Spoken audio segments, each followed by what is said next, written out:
नमस्कार, S technical या YouTube चॅनलवर तुमचे पुन्हा एकदा स्वागत आहे। आता महाराष्ट्रामधील ज्या माझी लाडकी बहीण योजनेसाठी पात्र महिला आहेत, अशा सर्वांनाच आता पहिला हप्ता जो त्यांचा येणार आहे 3000 रुपये याची लगबग लागलीच असेल। कारण महाराष्ट्रातील काही महिलांना 3000 रुपये त्यांच्या बँक खात्यामध्ये जमासुद्धा झाले आहेत, परंतु तुमच्या अर्जामध्ये रिजेक्ट झाला आहे किंवा तुम्हाला डिसअप्रूव्ह झाला आहे किंवा तुम्हाला परत डॉक्युमेंट अपलोड करायचे आहे का, तुमचे जर काही डॉक्युमेंट अपूर्ण असतील इत्यादी कारणामुळे जर तुमचे अर्ज रिजेक्ट झाले असतील तर नेमके काय करावे या संदर्भात आपण आज जाणून घेणार आहोत। त्यापूर्वी तुम्ही जर चॅनलवर नवीन असाल तर चॅनलला सबस्क्राईब करून ठेवा, बेल आयकॉनवर क्लिक करून ऑलवर क्लिक करून ठेवा, म्हणजे असेच नवनवीन व्हिडिओ तुम्हाला लगेचच मिळत राहतील।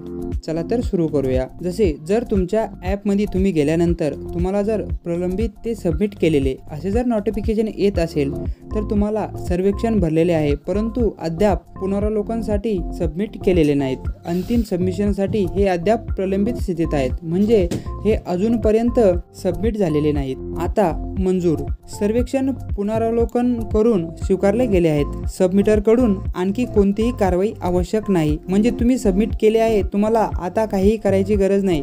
त्यानंतर पुढील स्टेप येईल इन रिव्ह्यू। यामध्ये सर्वेक्षण सध्या इन रिव्ह्यूद्वारे मूल्यांकन केले जात आहे। सबमिटर फीडबॅक किंवा मंजुरीसाठी वाट पाहत आहे, म्हणजे तुम्हाला येथे काहीही करण्याची गरज नाही। जर तुमच्या याच्यामध्ये नाकारले म्हणजे तुमचा अर्ज जर रिजेक्ट झाला असेल तर तुम्हाला सर्वेक्षण पुनरावलोकन करून स्वीकारले गेले नाही ते पुन्हा सबमिट केले जाऊ शकत नाही, म्हणजे आता तुम्ही अर्ज करू शकत नाही। आता सर्वेक्षण पुनरावलोकन करून स्वीकारले गेले नाही ते पुन्हा सबमिट केले जाऊ शकत नाही आणि आणखी कोणतीही कारवाई आवश्यक नाही, म्हणजे आता तुम्हाला काहीही करायची गरज नाही आहे। तुमचा अर्ज रिजेक्ट झाला आहे, तुम्ही परत अर्ज करू शकत नाही। जर तुमच्या अर्जामध्ये डिसअप्रूव्ह असेल म्हणजे अस्वीकृत असेल तर तुम्हाला संपादित करून पुन्हा सबमिट करू शकता। सर्वेक्षण पुनरावलोकन करून स्वीकारले गेले नाही, परंतु सबमिटरला बदल करून पुन्हा सबमिट करण्याचा पर्याय आहे, म्हणजे तुम्ही तुमचा अर्ज परत करू शकणार आहात। यामध्ये सर्व तुम्हाला अशा प्रकारच्या नोटिफिकेशन दिसत असतील।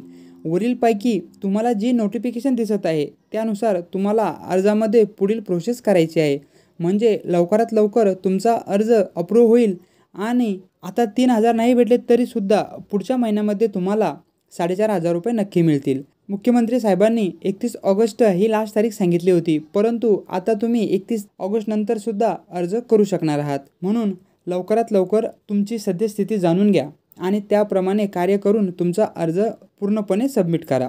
व्हिडिओ कसा वाटला नक्की कळवा। चॅनलवर नवीन असाल तर चॅनलला सबस्क्राईब करा, बेल आयकॉनवर क्लिक करून ऑलवर क्लिक करा, म्हणजे असेच व्हिडिओ तुम्हाला मिळत राहतील। धन्यवाद।